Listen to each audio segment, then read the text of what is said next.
Good morning, everyone, and welcome to Wednesday's Talking Reds. Now, as you can see, Gibbo's not here. He's got some bigger fish to fry, apparently. So I've decided to go and bring in some big guns, and they don't get much bigger than the star of stage and screen, Mr. James Sutton. What an introduction! Hey, I've got to big up my game here. Oh, mate, I've got some proper ones. Thank you for having me. Oh no, thank you for coming down. We're going to be chatting a little bit later about some of what you've been up to recently. But first of all, let's chat about what the Reds have been up to recently. And obviously, all things is full steam ahead towards Kiev now that the league season's over. And unfortunately, we've still had some problems regarding getting all of the people who want to go and who should be able to go into the actual stadium for the match. And the Spirit of Shankly group have met with the club over the last 24 hours to sit down and go through some of the details of some of the issues that they're having. And because it's this important, I'm actually going to break one of my rules. I'm going to get my phone out and just read it off because it's that important. Well, you haven't memorised it? No, I haven't memorised it. Unfortunately, not all of us can be at your level of greatness, James. I'm just saying, I would have learnt it.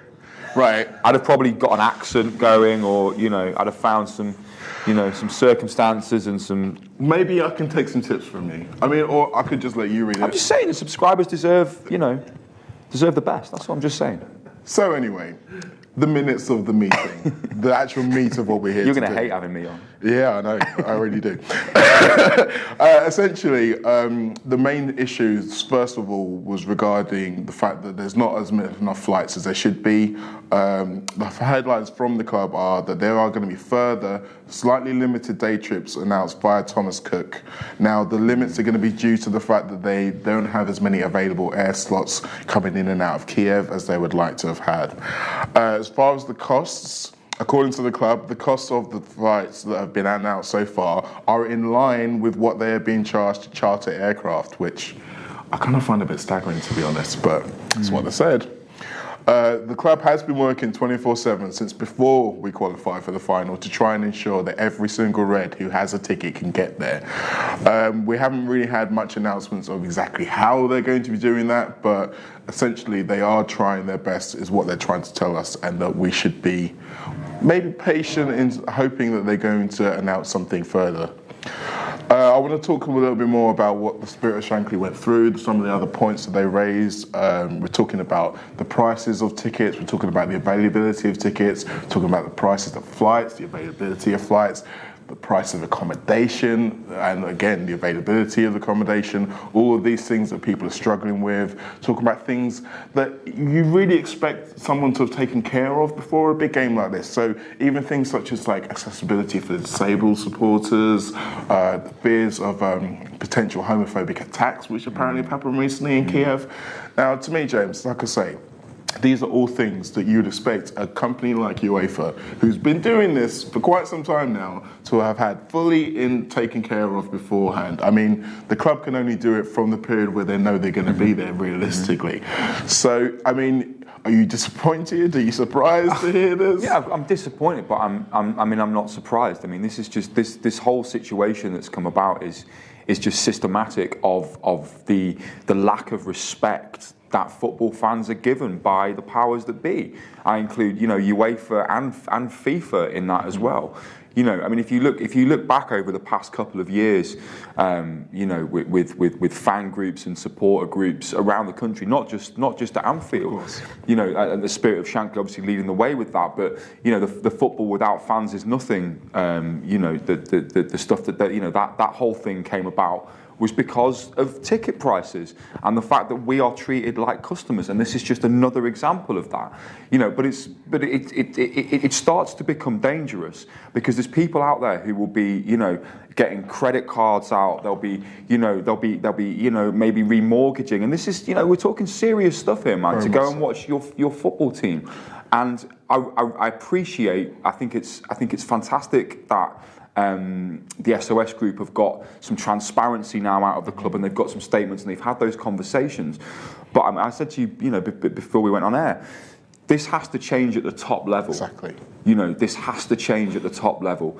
And until FIFA and UEFA and all the powers that be get together and start respecting the fans, and this has to start with the allocation. It does. That is basically where it begins. We were discussing this, as we say before. If you're trying to say to UEFA, look, we want you to care more about us. We want you to show, and more than just pay lip service to the beauty of the fan experience or whatever the hell it is you call it, then you need to start showing that. And the easiest, quickest way to show it is to give more of the tickets for the game to the fans. Yeah. But they've seemed to have shown zero desire to even contemplate that. So it makes you think how futile are all these things going to be? They simply don't care. I mean, if they could fill that whole stadium with, you know, these big corporate packages on sale at Thomas Cook, where you get the whole fan experience. I mean, it's just nonsense. Some of the stuff you can buy through Thomas Cook for, you know, thousands and thousands of pounds. It's absurd. No, I saw one with a 2-course meal that was going for like €3,000. And I mean, unless that better be some serious food. That's like that's like a death row meal. That's what it's doing. Not death row diner meal. Obviously, it's not going to be. Yeah. But again, Thomas Cook and their part in this is one of the things that is kind of stuck in the craw of a lot of Liverpool fans, because obviously they are an official partner of the club, and that's somewhere area where the club can feasibly have more influence. Yet they seem to be the ones who have driven up the prices quicker than almost anyone else. Absolutely, and absolutely. I mean, it just but for me, that falls back on the club. If Liverpool Football Club has an ethos and it has an ethic around it, and it has a working class kind of background, and it stands for something and it means something. If you're going to partner with a company, they have to share the same morals and the same beliefs as you, surely. Otherwise, what are you saying to your fan base? We're now partnered with Thomas Cook, who are going to fleece you for thousands of pounds for a 2-course meal. Get in the fucking bin. I know, right? I mean, I instantly thought back to the video that the club put out not long ago with the new kit, the This Means More video. And it's like, this means more. Unfortunately, money seems to mean a little bit more. Yeah, absolutely. And that's the only conclusion that you can draw from what's been going on. I mean, aside from the fact that, for Thomas Cook though, I mean, why would you want to piss off loads of people in May? I mean, just right before they want to go on holiday. Exactly. It's just like, who are we going to go pick our holiday with? Absolutely. Not those guys. So, as I say, all of this dialogue is still ongoing. I believe that we should probably do a little bit of a shout out to Tony Barrett at this stage, because it's hard to believe that this kind of meeting hasn't come along through his connections. Absolutely, and I saw what he put on Twitter and everything, and he massive props to Tony Barrett, man. He does a really, really good job. He is doing a good job. He's doing a tough job as well. Very difficult. And I think as much as we can sit here and say the clubs pay lip service, big companies pay lip service, someone like that working within that position gives me a little bit more confidence that we are going to try to get some kind of resolution on this in the short term, in terms of Liverpool fans being able to go back to the point of enjoying and looking forward to going on this trip, rather than all of the potential damage it could cause. Now, us from the Anfield Wrap, not us two particularly, unfortunately, but us from the Anfield Wrap are going to be going to Kiev in a bus. As if they're going on a bus. Right? Almost makes me wish I was going on the bus with them. I hope there's an Anfield Wrap. Can you imagine the smell on that bus? Oh, God. They're going to have a no number twos rule. I mean, that's kind of bus standard. That's a given, man. Yeah, but I mean, everyone's going to have to stick to it, obviously. Yeah. But yeah, I can imagine that there's going to be quite some coverage of that particular journey across all of Eastern Europe. So look out for that. That's going to be certainly some fun stuff to get on your hands on. Now, something else has come out recently, which both of us have enjoyed. There was a piece by the always excellent Melissa Reddy of This Parish and Joe.uk website, talking about Jürgen Klopp in particular, also talking about the turmoil that they've overcome this season. If any of you are out there who enjoy a really good long read, or anyone who's just Liverpool fans, really get into it, because it really has, it's almost like a novel, a story. It's got such a great narrative between not only, like we say, overcoming the adversity of the Coutinho situation and the particulars of how that went down in terms of the level of antagonism that was instigated by members of his camp, specifically aimed at the manager, and how he overcame that, how he turned what could have potentially been the death knell of our season and the thing that would define it into our biggest strength. And it really gave me an idea of what we've got as a manager, and it made me even happier. Oh, if you, I mean, like you said, like Mo said, if you haven't read it, it is a fantastic piece of writing, and it's like a story. What really struck me was the little details about how Jürgen Klopp deals with the players and with the press, and how he had this idea that Coutinho gets sold. We read all about that in the article, and how obviously the club didn't want that, he didn't want that, but he came around to the kind of way of thinking. But then he says to the players, listen, the best way to turn this around is the end of the season, nobody's talking about Coutinho. That's what I want you to do as players. And look where we are. Mission accomplished. Mate, I haven't even thought about Coutinho. The press and the press, when that whole thing came about, and Coutinho was going to be leaving, and was he handing in a request? What was going on? It was on the back pages for weeks, and you haven't even seen a mention of it, which is testament to the work that Klopp's done, and the players that buy into his ethos. Yeah, I think buying in is a really important thing, because it shows the level that he went to, not only within the playing staff, but the coaching staff as well. And it was almost his strength in belief that this was going to be all right, we were going to be okay, this was good. I mean, one of the things that surprised me was that if it was down to Klopp, he said that he would have probably sanctioned it in the summer. I mean, I dare say he would have meant that Virgil van Dijk would have come in the summer. But no, that's by the by. But the point is that he was looking at it as a human being as well as just a footballer, and that's something that we as fans sometimes can kind of get lost sight of. And the fact that our manager, the guy who sees him and works with him day in, day out, he still feels that way. It not only makes me feel good, but it's probably going to make other players who are looking at Liverpool and just sort of trying to decide if this is the club I want to come to. Absolutely, it's another tick in the box. Absolutely, and I'm sure if you asked Philippe Coutinho what his feelings were on Jürgen Klopp and on Liverpool, they'd be for the most part really positive going forward. This is a player who gave an awful lot for this club. Let's not forget that. This is a difficult country to adjust to. It really is, especially if you're from South America or wherever. And this boy and his family are desperate to go to somewhere more in keeping with their culture. Hotter. I mean, let's just say it now. They want to go somewhere hotter. And Philippe Coutinho's walking around the club, he's unhappy, and Jürgen Klopp sees that, and Mel Reddy, it's a fabulous read. You get on it. Definitely, and. It kind of makes me excited about the Champions League final as well, because the little tidbit about the halftime team talk between when Lovren kind of decided to go in and give a big rousing speech, and Klopp kind of stood back, let him have his say, and then said, "Yeah, you're right, and part of the problem is you." And it kind of almost diffused the whole situation. But what it really brought home to me as well is that, again, the outside image of Klopp can sometimes be seen as, he's just hugs and sound bites, especially in the wake of all the stuff around Zelko Buvac leaving, the fact that he's called the brain. I think one of the things I liked about this piece is that if he's the brain, then Klopp's definitely the balls. Because of the way that he's reacted to every setback, and he's just been like, no, we're going to be stronger. Forget the naysayers, we're going to be stronger. And he was doing that at half time. He was saying, look, they've given us their best shot. We're still here. I saw signs where we can go out and win this game. And again, that's exactly what happened.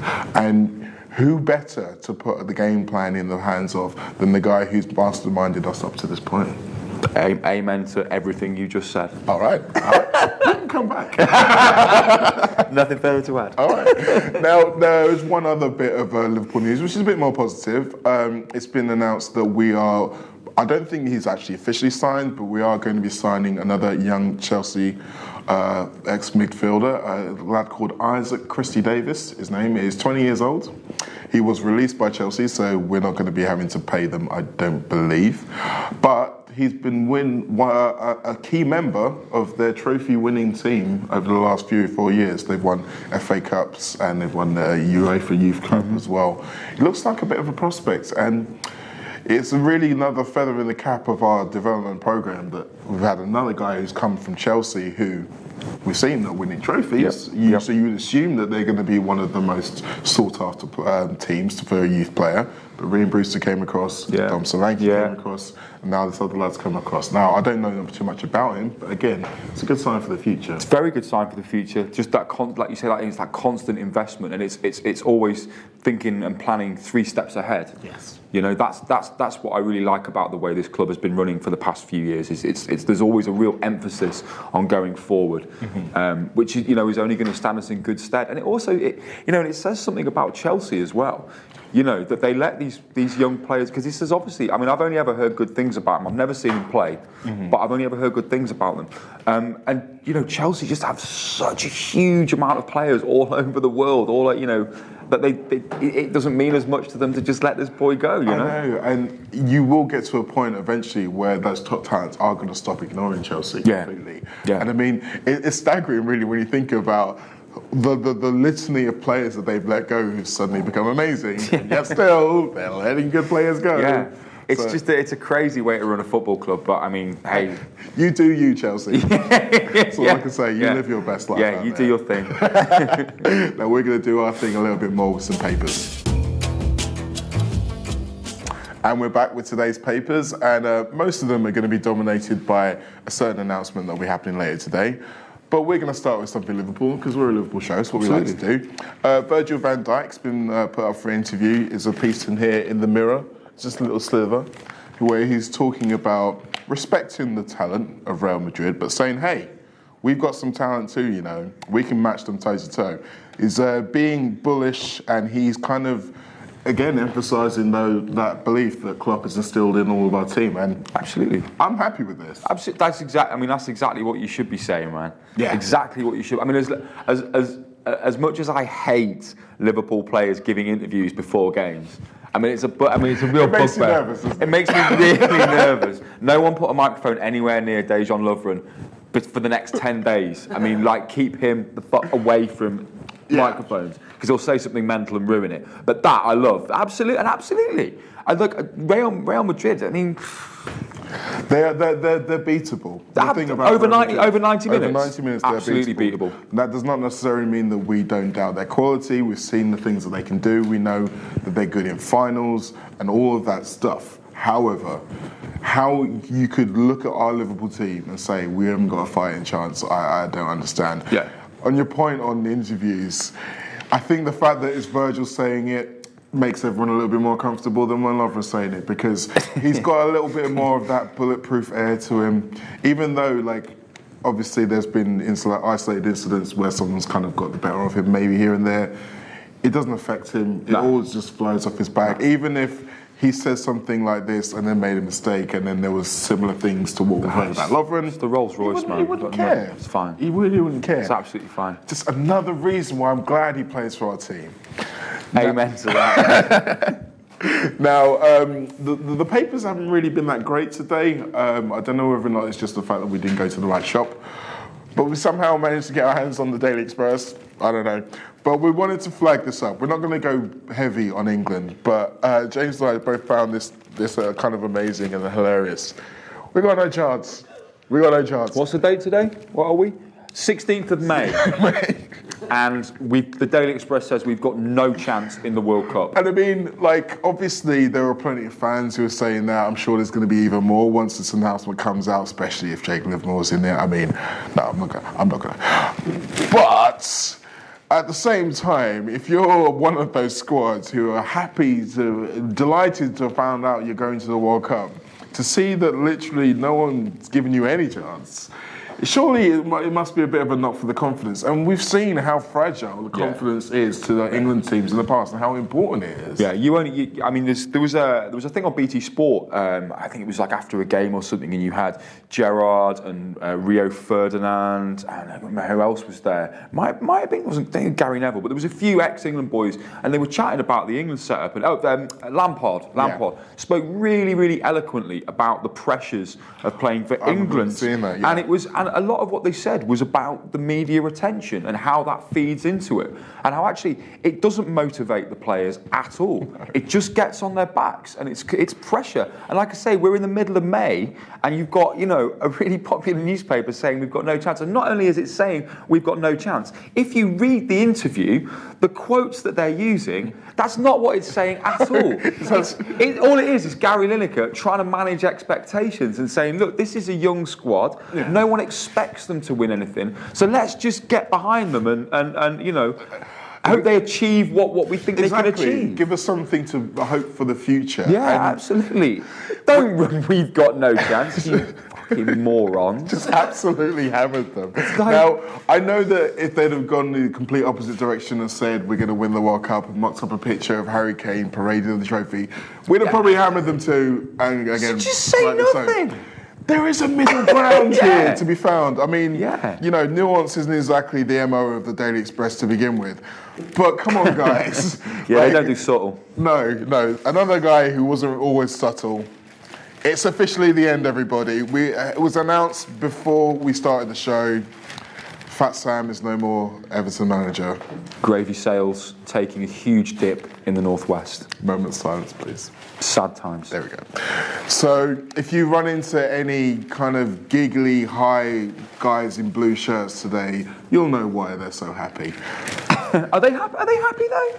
I mean, I think they're happy that they're happy that he's gone, but I don't know. I don't know if it's happiness. I think it's more relief that they're feeling, isn't it?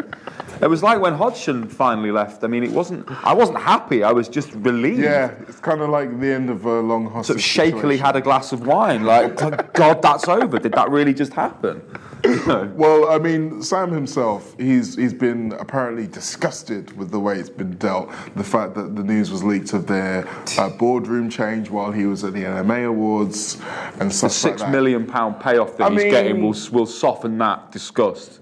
I was going to say, he's actually an actor of quite high repute, if you ask me, because he's absolutely golden with that £6 million quid. Mate. And not only that, but he's the master of spin. So he will be able to turn this into another job done for Sam Allardyce. I came in to do what I wanted to do. Look where we finished. Yeah.